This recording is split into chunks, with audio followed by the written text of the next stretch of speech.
ಶುಭ ಸಂಜೆ. ಈ ದಿನ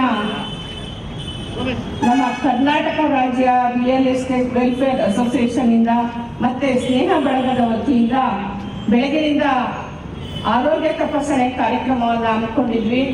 ಬೆಳಗ್ಗೆ ನಾರಾಯಣ ಹೃದಯಾಲಯ ಮತ್ತೆ ಲೋಟಸ್ ಡಯಾಗ್ನೋಸ್ಟಿಕ್ ಇಂದ ಶಶಿಕುಮಾರ್ ಡಾಕ್ಟರ್ಗಳು ಬಂದು ಸಾರ್ವಜನಿಕರಿಗೆ ಉಚಿತವಾದ ಆರೋಗ್ಯ ತಪಾಸಣೆಯನ್ನು ಮಾಡಿಕೊಟ್ಟಿದ್ದಾರೆ. ಇದಕ್ಕೆ ಸುಮಾರು ಒಂದು 300 ಜನ ಬಂದು ಅವರ ಉಚಿತವಾಗಿ ಆರೋಗ್ಯವನ್ನು ಮಾಡಿಸ್ಕೊಂಡಿದ್ದಾರೆ ತಪಾಸಣೆನ. ಆ ನಂತರ ಈಗ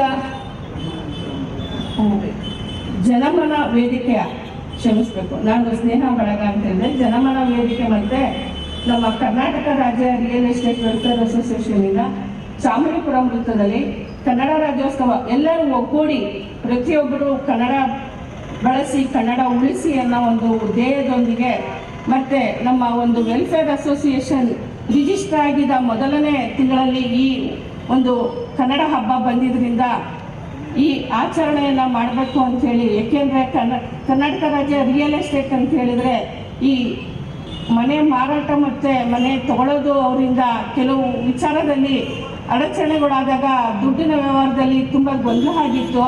ಇದಕ್ಕೆ ಒಂದು ಯೂನಿಯನ್ ಮಾಡಬೇಕು ಅಂತ ಎಲ್ಲರೂ ಇದು ಮಾಡಿಕೊಂಡಾಗ ಹಾಗಾಗಿ ಇದಕ್ಕೊಂದು ರಿಜಿಸ್ಟರ್ ಮಾಡಿಕೊಂಡು ಎಲ್ಲರೂ ಒಗ್ಗಟ್ಟಿನಲ್ಲಿ ಹೋರಾಟ ಮಾಡೋಣ ಅಂತ ಮಾಡಿಕೊಂಡು ಒಂದು ವೆಲ್ಫೇರ್ ಅಸೋಸಿಯೇಷನ್ ಮಾಡಿ ಅದರಿಂದ ನೊಂದ ಕುಟುಂಬಸ್ಥರಿಗೆ ಮತ್ತು ಅದ್ರ ಜೊತೆಗೆ ನಮ್ಮ ಸಂಘದ ವತಿಯಿಂದ ಸಾರ್ವಜನಿಕರಿಗೆ ಅನುಕೂಲ ಆಗುವಂಥ ಒಂದು ಕಾರ್ಯಕ್ರಮ ಮಾಡಬೇಕು ಅಂತ ಈ ದಿನ ಹಮ್ಮಿಕೊಂಡು, ಜೊತೆಗೆ ಕನ್ನಡ ರಾಜ್ಯೋತ್ಸವಕ್ಕೋಸ್ಕರ ಒಂದು ಆರೋಗ್ಯ ತಪಾಸಣೆಯನ್ನು ಮಾಡಿ ಈಗ ನಮ್ಮ ಮೈಸೂರಿನ ಸಾಂಸ್ಕೃತಿಕ ಕಲೆಗಳಲ್ಲಿ ಒಂದಾದ ಭರತನಾಟ್ಯ, ಕುಚಿಪುಡಿ ಮತ್ತು ಕನ್ನಡ ಹಾಡಿಗೆ ಡ್ಯಾನ್ಸ್ನ ಮಾಡೋದಕ್ಕೆ ಸುಮಾರು 2-3 ತಂಡಗಳು ಬರ್ತಾ ಇದೆ.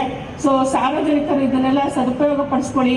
ಯಾಕೆಂದರೆ ಇತ್ತೀಚಿನ ದಿನಗಳಲ್ಲಿ ಎಲ್ಲ ನೀವು ಬೇರೆ ಮ್ಯೂಸಿಕಲ್ ಸಾಂಗ್ ಅದು ಇದು ನೋಡಿಕೊಂಡು ಕಾಲ ಇದು ಮಾಡ್ತಿರುವಾಗ ನಮ್ಮ ಸಾಂಸ್ಕೃತಿಕ ನಗರಿಯಲ್ಲಿ ಸಾಂಸ್ಕೃತಿಕ ಕಲೆ ನಶಿಸಿ ಹೋಗಬಾರ್ದು ಅನ್ನೋ ಉದ್ದೇಶದಿಂದ ಒಂದು ಈ ಥರ ಮಕ್ಕಳು, ಚಿಕ್ಕ ಮಕ್ಕಳು ದೊಡ್ಡವರಿಂದ ಹಿಡಿದು ಒಂದು ಭರತನಾಟ್ಯ, ಕುಚಿಪುಡಿ, ಕನ್ನಡ ಸಾಂಗಿಗೆ ನೃತ್ಯ ಇದೆಲ್ಲ ಮಾಡ್ತಾ ಇದ್ದಾರೆ. ಇದನ್ನೆಲ್ಲ ನಿಮಗೆ ಇನ್ನೊಂದು 10 ನಿಮಿಷದಲ್ಲಿ ಅವರು ವೇದಿಕೆಯಲ್ಲಿ ಬರ್ತಾರೆ ಅಂತ ಹೇಳಿ ನನ್ನ ಮಾತನ್ನ ಮುಗಿಸ್ತೇನೆ.